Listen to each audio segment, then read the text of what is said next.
तो जय जगन्नाथ सांग मैंने welcome to my new blog. सबुदिन परी बैग रे पानी बोतल पूरे मु बाहरी गली जिम।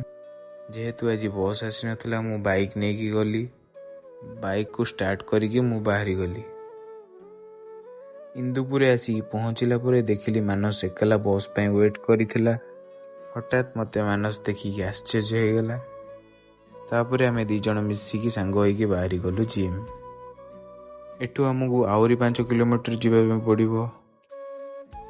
आउ 5 किलोमीटर गला परे पड़िबो आम जिम।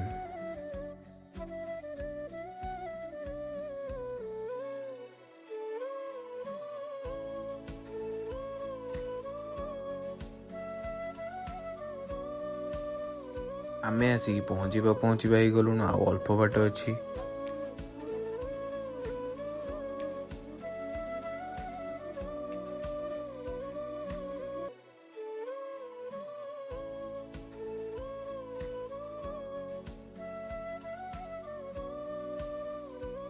फाइनाली आसिकी आमे पहुँची गलु जिम पाखरे।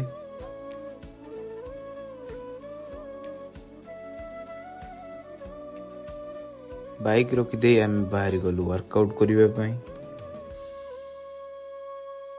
सबुदिन भलिया प्रथमे मु आसिकी ठाकुर को प्रणाम कली।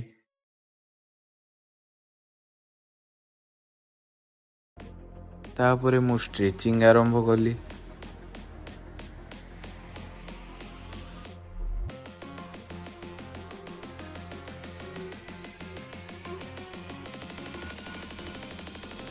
तापरे मु मो वर्कआउट आरंभ कली। आज मोर थिला आर्म्स सेति लगी फास्ट मु Miley dumbbell curl.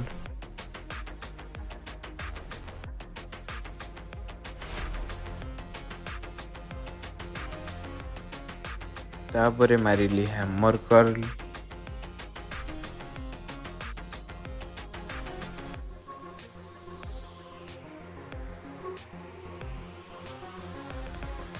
Hammer curl मार साइला परे मारली फीचर कर्ल।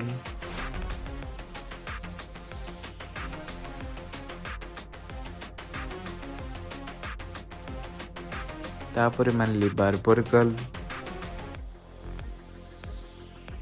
बार्बर कर्ल परे मो बाइसेप एक्सरसाइज सरी गला। फास्ट ट्राइसेप एक्सरसाइज मु आरंभ कली स्क्रॉल क्रशर रु।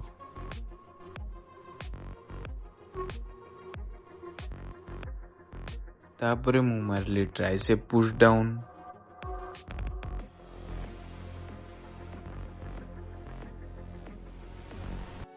तो हठात कोठू अंधार करी वर्षा पळे आसिला। तो आमे अधा वर्कआउट रु जिम रु पळे आसिलु। तो देखंतु सांग माने केमिति अंधार करी वर्षा आछि। बिजुली घड़घड़ी भी मारुछि। बहुत डर भी लागुछि।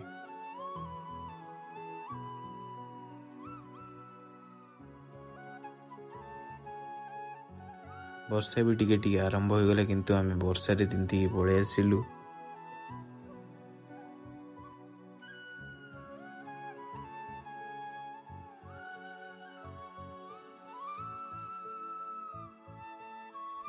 वर्षा रे तिंती के आसिकी आमे इंदुपुरे गणिया को दुकान ने अंडा पोच खाइलु।